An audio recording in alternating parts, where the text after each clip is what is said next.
Boa tarde a todos e a todas.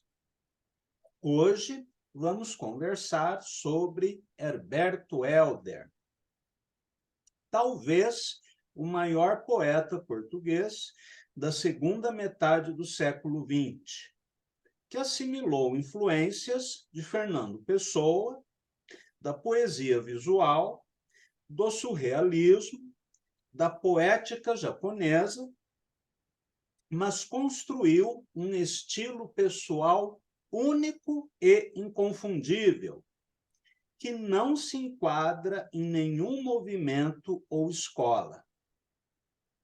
Nascido em Funchal, na Ilha da Madeira, em 1930, Helder frequentou a Faculdade de Letras da Universidade de Coimbra e exerceu diversas atividades profissionais, entre elas as de jornalista, bibliotecário, locutor de rádio, redator da revista Notícia, em Luanda, Angola, cantor de boleros em bares noturnos e até guia turístico de marinheiros estrangeiros até os bordéis da cidade do Porto.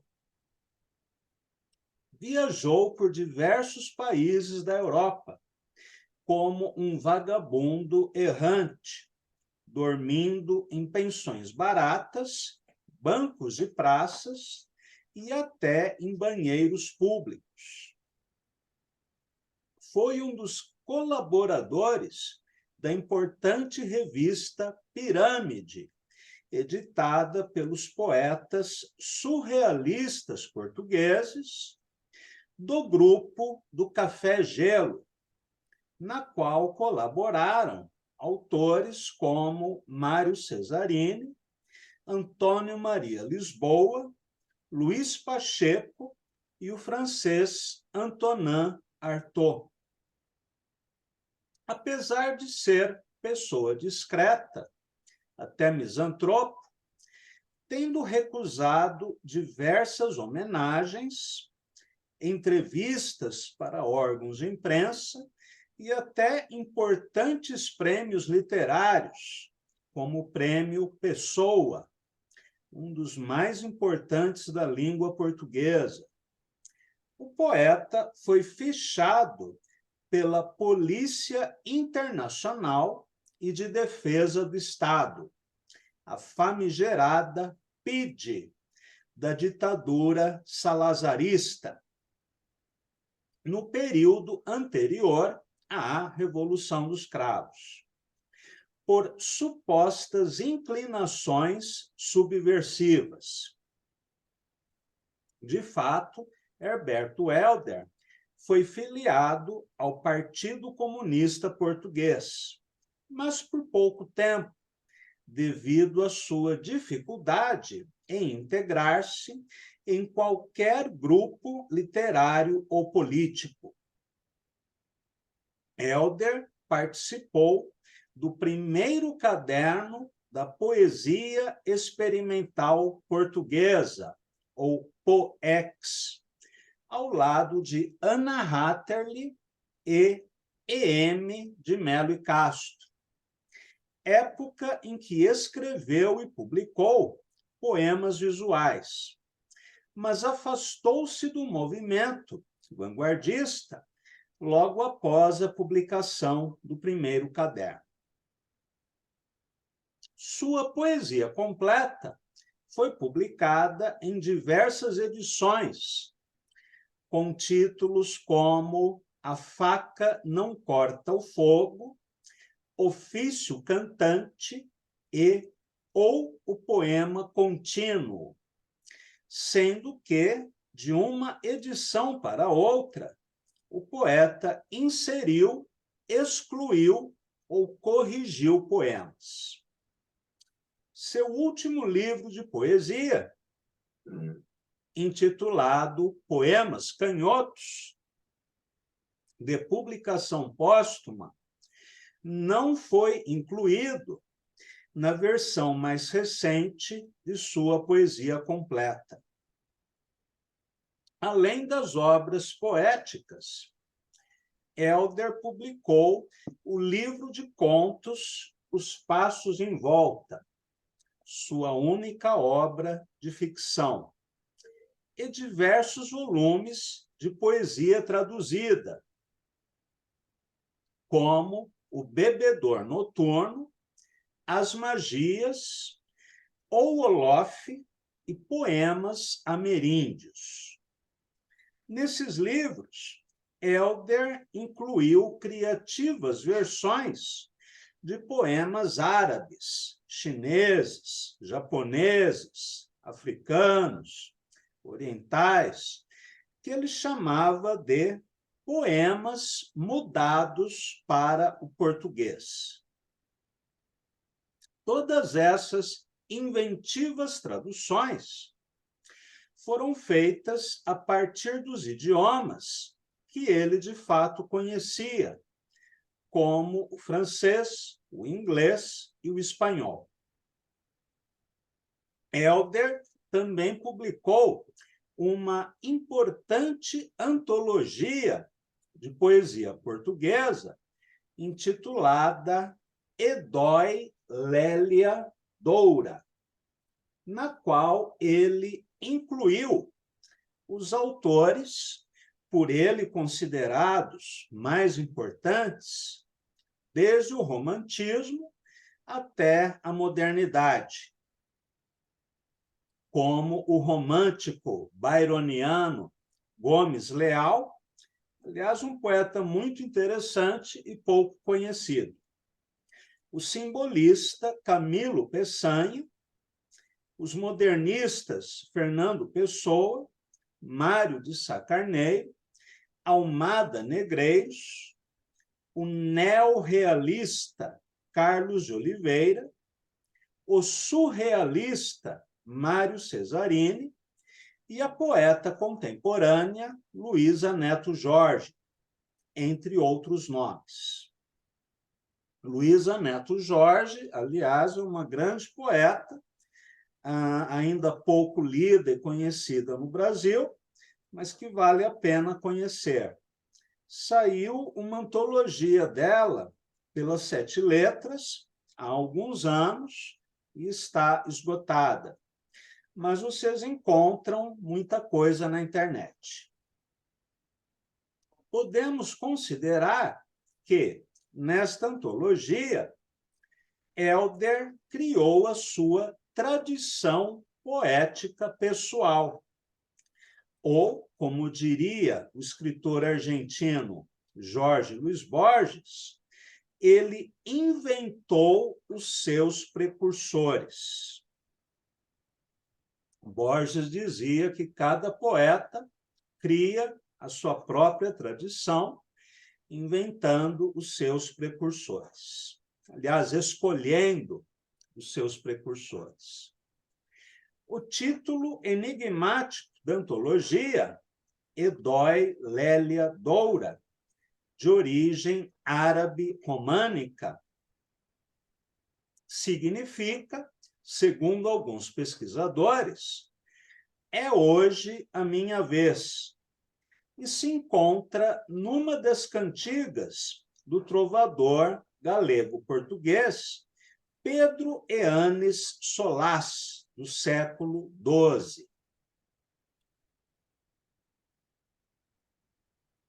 Herberto Helder, que tinha remota ascendência judaica, foi um pagão que se interessava pela alquimia, pela magia, pela mitologia e pela tradição órfica, áreas do conhecimento esotérico que ele traduziu numa mística pessoal, enigmática e hermética. O poeta faleceu em 2015, vítima de um ataque cardíaco, aos 84 anos de idade, em sua casa no município de Cascais. Sua última obra poética, Os Poemas Canhotos, foi publicada 2 meses após o seu falecimento. Aliás, vocês encontram na estante virtual os poemas canhotos. Antes de lermos e comentarmos poemas de Helder, o que faremos ao longo do curso, vamos conhecer um pouco de seu pensamento poético, que o próprio autor português apresentou de maneira concisa e notável no texto intitulado Estilo, que integra o seu volume de contos, Os Passos em Volta. Então, vamos ler esse texto, que é bem curto e precioso. Estilo. Se eu quisesse, enlouquecia. Sei uma quantidade de histórias terríveis. Vi muita coisa. Contaram-me casos extraordinários. Eu próprio... Enfim, às vezes já não consigo arrumar tudo isso. Porque, sabe, acorda-se às 4 da manhã, no quarto vazio, acende-se um cigarro, está a ver? A pequena luz do fósforo levanta, de repente, a massa de sombras. A camisa caída sobre a cadeira ganha um volume impossível. A nossa vida, compreende? A nossa vida, a vida inteira, está ali como um acontecimento excessivo. Tem de se arrumar muito depressa. Há, felizmente, o estilo. Não calcula o que seja? Vejamos.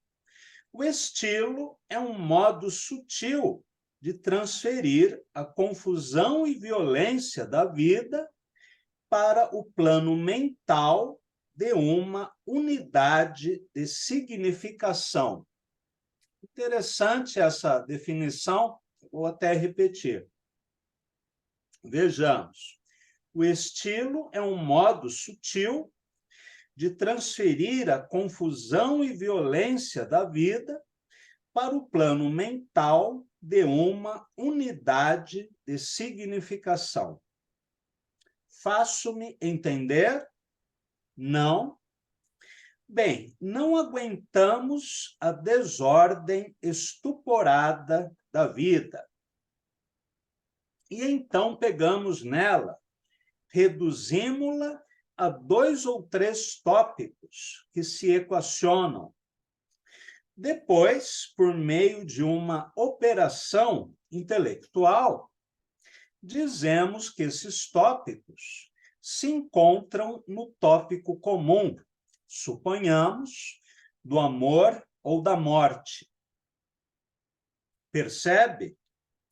Uma dessas abstrações que servem para tudo. O cigarro consome-se, não é? A calma volta. Mas pode imaginar o que seja isto todas as noites, durante semanas, ou meses, ou anos?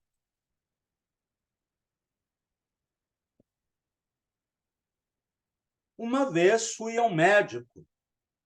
Doutor, estou louco, disse. Devo estar louco. Tem loucos na família? Perguntou o médico. Alcoólicos, sifilíticos. Sim, senhor. O pior. Loucos, alcoólicos, sifilíticos, místicos, prostitutas, homossexuais. Estarei louco? O médico tinha sentido de humor e receitou-me barbitúricos. Não preciso de remédios, disse eu. sei histórias tenebrosas acerca da vida. De que me servem barbitúricos? A verdade é que eu ainda não havia encontrado o estilo. Mas ouça, meu amigo, conheço, por exemplo, a história de um homem velho. Conheço também a de um homem novo. A do velho é melhor, pois era muito velho. E que poderia ele esperar? Mas veja, preste atenção, esse homem velhíssimo não se resignaria nunca a prescindir do amor. Amava as flores. No meio da sua solidão, tinha vasos de orquídeas. O mundo é assim, que quer. É forçoso encontrar um estilo. Seria bom colocar grandes cartazes nas ruas, fazer avisos na televisão e nos cinemas. Procure o seu estilo, se não quer dar em pantanas. Essa é uma expressão portuguesa, né, bem curiosa, dar em pantanas, que equivale ao nosso dar com os burros na água, né, ou seja, fracassar. Arranjei o meu estilo estudando matemática e ouvindo um pouco de música. João Sebastião Bach. Conhece o Concerto Brandemburguês número 5? Conhece com certeza essa coisa tão simples, tão harmoniosa e definitiva, que é um sistema de 3 equações e 3 incógnitas. Primário, rudimentar. Resolvi milhares de equações. Depois, ouvia Bach. Consegui um estilo. Aplico-o à noite, quando acordo às 4 da madrugada. É simples. Quando acordo aterrorizado, vendo as grandes sombras incompreensíveis erguerem-se no meio do quarto, quando a pequena luz se faz na ponta dos dedos e toda a imensa melancolia do mundo parece subir do sangue com a sua voz obscura. Começo a fazer o meu estilo. Admirável exercício este. Às vezes, uso o processo de esvaziar as palavras. Sabe como é? Pego numa palavra fundamental. Palavras fundamentais, curioso. Pego numa palavra fundamental. Amor, doença, medo, morte, metamorfose. Digo abaixo 20 vezes. Já não significa. É um modo de alcançar o estilo.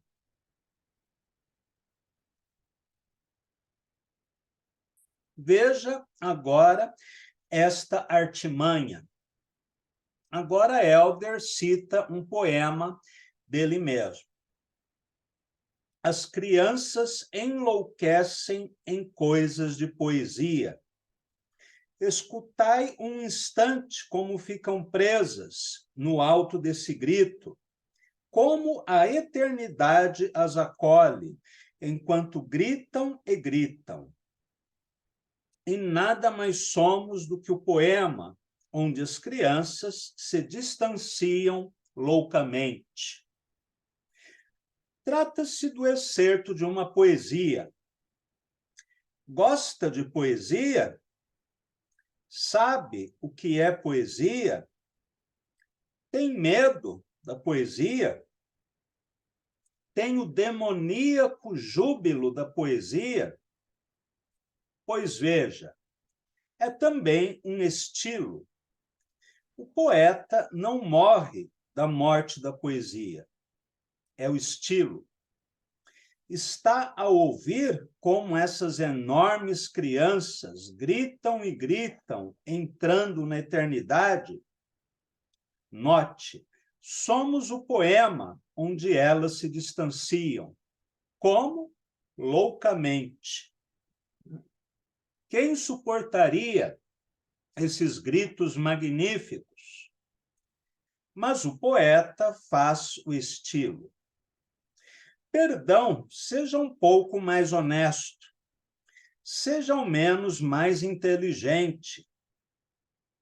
Vê-se bem que não estou louco. Eu não. As crianças é que enlouquecem. E isso é porque lhes falta um estilo. Sabe do que lhe estive a falar? Da vida? Da maneira de se desembaraçar dela? Bem, o senhor não é estúpido, mas também não é muito inteligente. É curioso esse texto, né? Porque é em tom de conversa. Conheço o gênero. Talvez eu já tivesse sido assim. Pratica as artes com parcimônia, não a poesia, mas as poesias. Cultiva-se, evidentemente. Se calhar está demasiado na posse de um estilo. Mas escute cá a loucura, a tenebrosa e maravilhosa loucura. Enfim, não seria isso mais nobre, digamos, mais conforme ao grande segredo da nossa humanidade? Talvez o Senhor seja mais inteligente do que eu. Nesse texto curto, escrito numa forma de conversa, né, com um interlocutor não nomeado, Helder dá algumas pistas da construção do seu estilo. É curioso ele citar, primeiro, a matemática e a música, que aparentemente são coisas completamente distintas.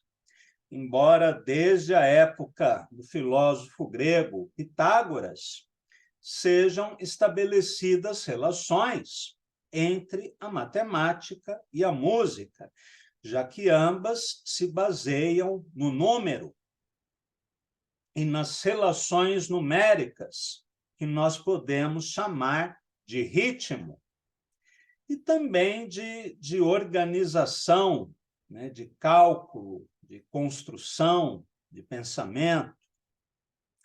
Aí depois, Helder vai falar em palavras fundamentais, que são aquelas grandes palavras da tradição romântica e simbolista, sobretudo, como amor, noite, morte, doença, mistério, medo.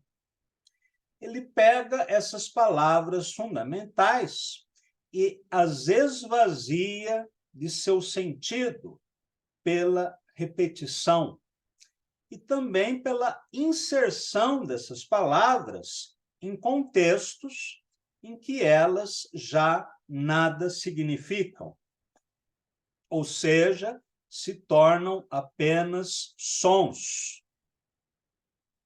ou imagens, ou referências que despertam alguma coisa na nossa imaginação, mas deixam de ser nomes de coisas, para serem simplesmente palavras, sons articulados.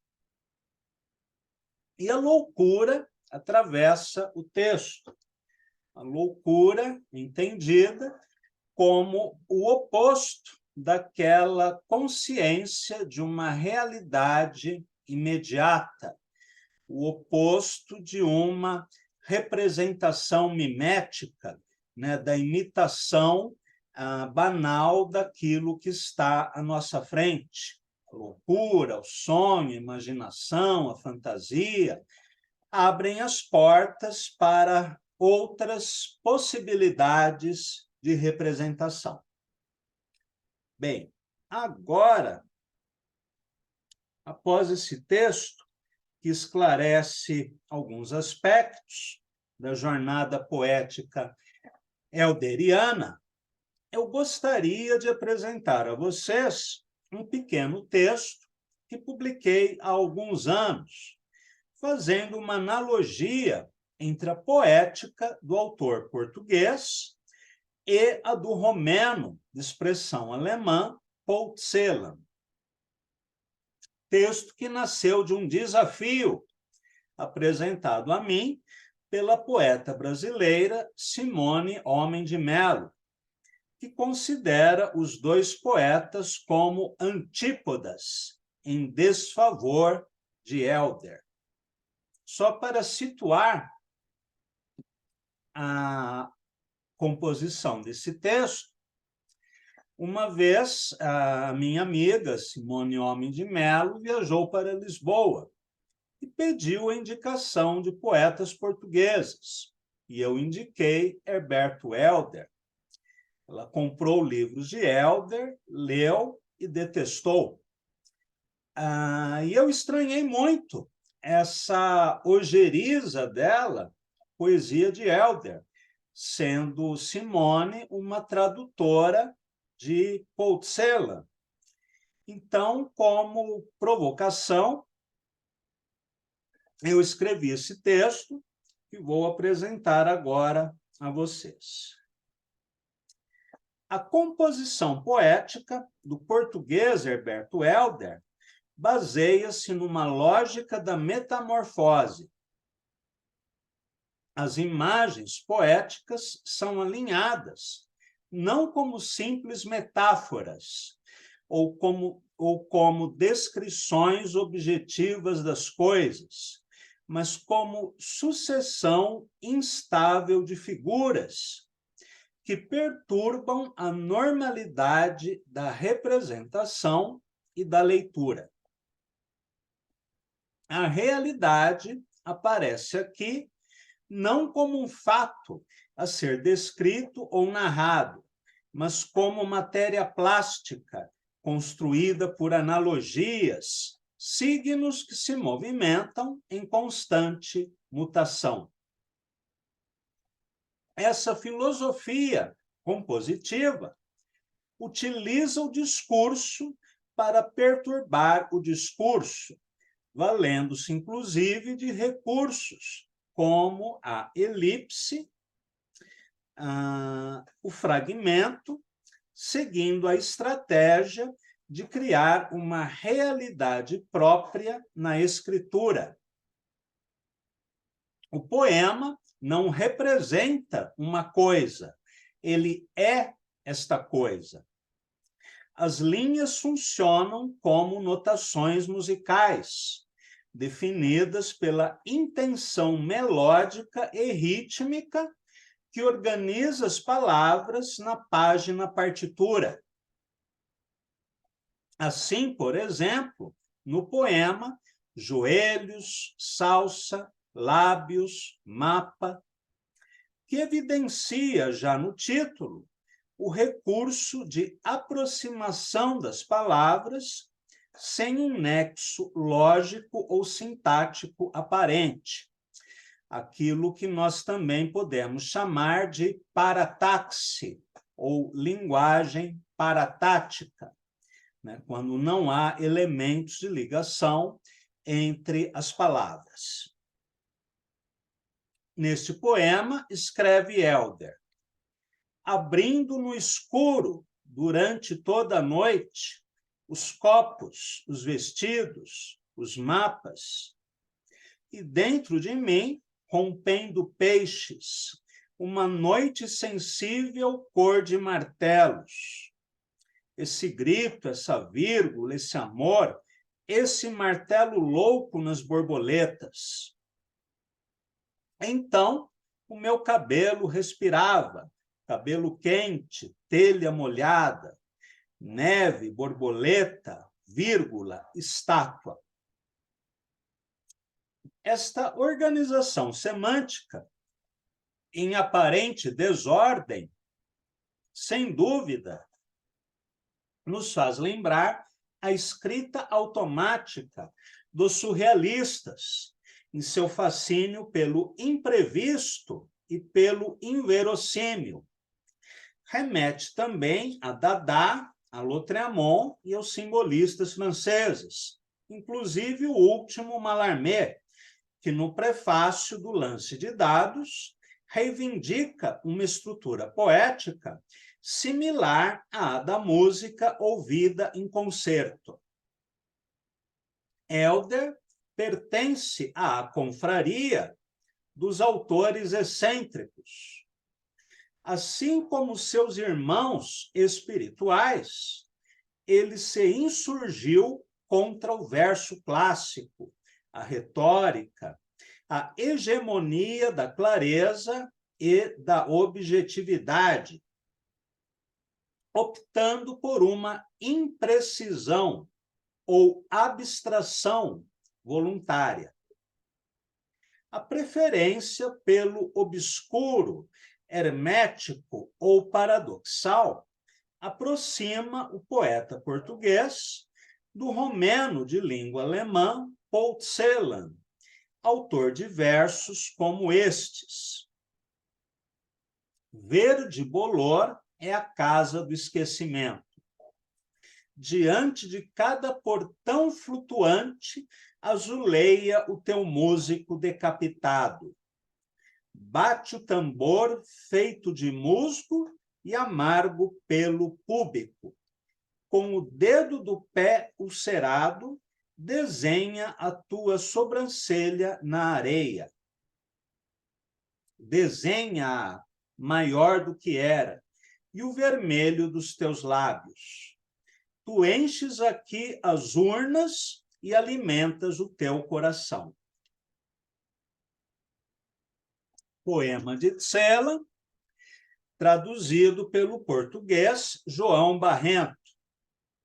Aliás, as melhores traduções de Celan que eu conheço para o português são as de João Barrento, nos livros Sete Rosas Mais Tarde e A Morte é uma Flor. Recomendo muito esses dois livros, caso vocês os encontrem. A princípio, uma leitura comparada dos dois poetas pode causar espécie. Enquanto o romeno é dramático, por vezes trágico, orientado por um demiurgo tanático, né? O adjetivo tanático vem de Thanatos, né? A morte.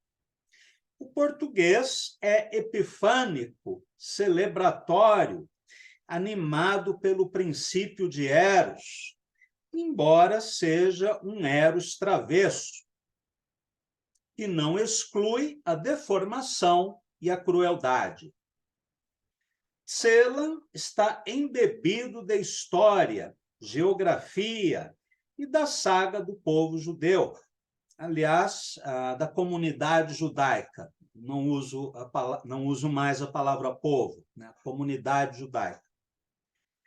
Helder movimenta-se fora de planos reconhecíveis de espaço e tempo, erguendo fronteiras imaginárias, fazendo lembrar o Rimbaud de uma estação no inferno, onde o poeta francês escreve: jamais pertenci a este povo, jamais fui cristão, sou da raça que cantava no suplício, na tradução de Leduivo.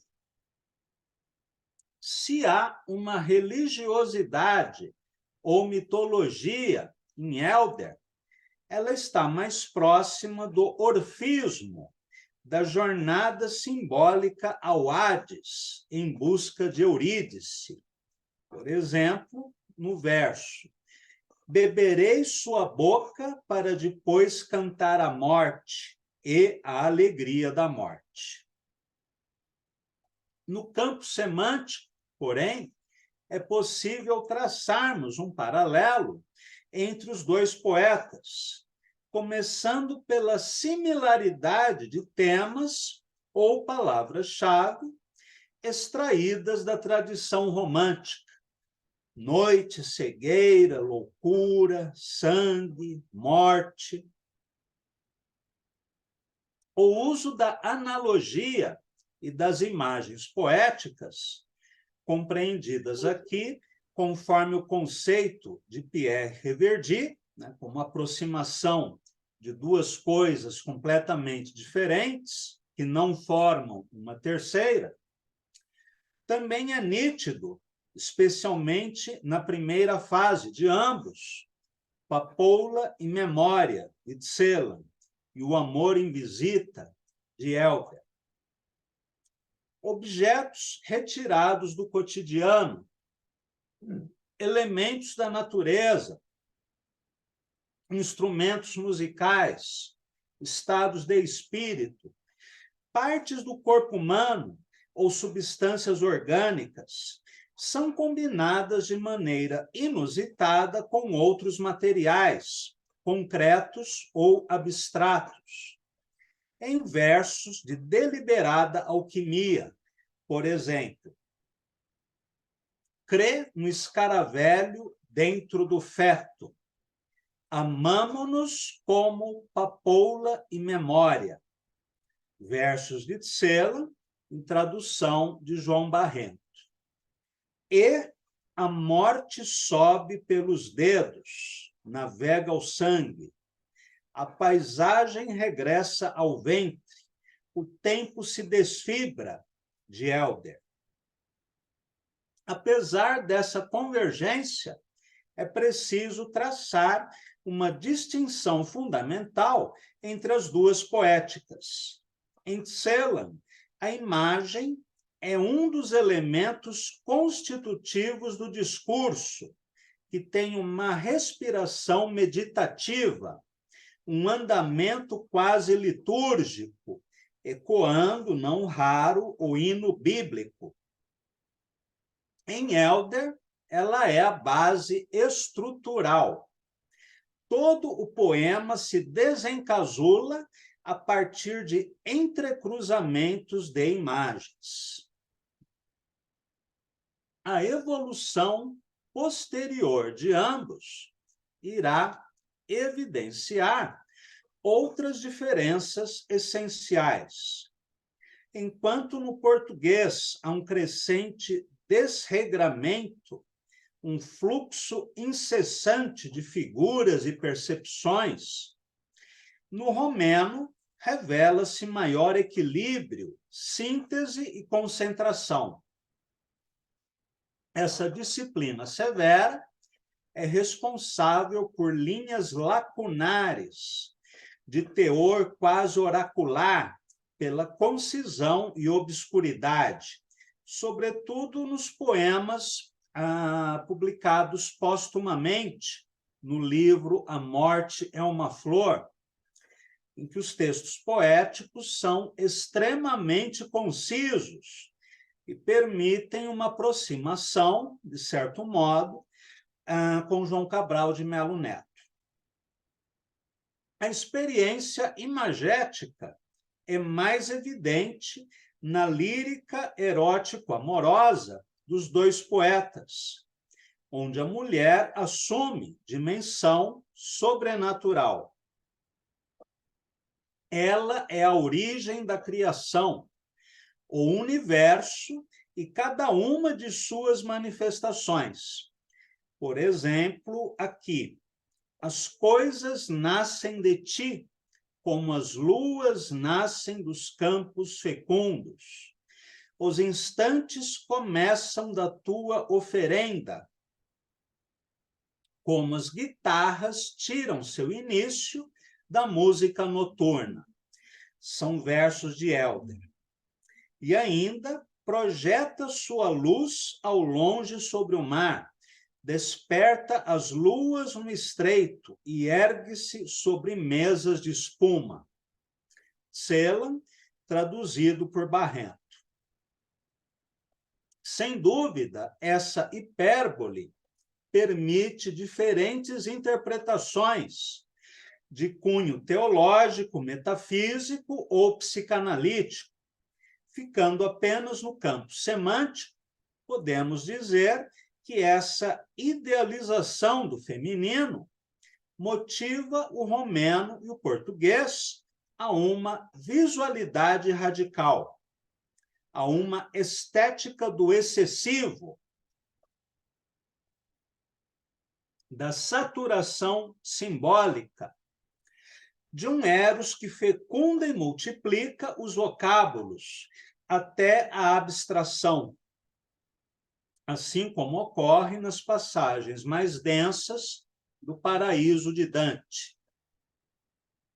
Na seara tanática, outra obsessão de ambos, há um corte radical. Em Helder, a morte é um acontecimento simbólico. Em Celan, um espectro que ronda a sua carne, que ameaça a sua comunidade de extinção. Um registro exemplar é o conhecido poema Fuga da Morte. A morte é um mestre que veio da Alemanha. Arranca em tons mais escuros dos violinos.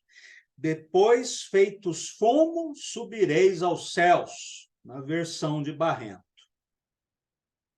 Para evocar o genocídio, promovido pela mãe de seu idioma, Celan assume um tom mais sombrio, incorporando à sua voz outras vozes de poetas que também passaram pelo flagelo da guerra, como Georg Trakl. Não por acaso, há nesse poema um diálogo intertextual com Trakl, poeta austríaco vítima do consumo excessivo de entorpecentes após presenciar os horrores de Grodeck. Escreve Celan: na casa vive um homem que brinca com serpentes. Escreve Trakl: na sua cova, o mago branco brinca com suas cobras. Em tradução de Paulo Quintela, outro excelente tradutor de poesia alemã para o português, e também português de nacionalidade. Nesta peça, Madame Lamort, que é como Rilke chamava a morte, é uma visitante da história, que traz consigo a cultura que produziu Goethe e Auschwitz, embora Celan, Auschwitz, ponto.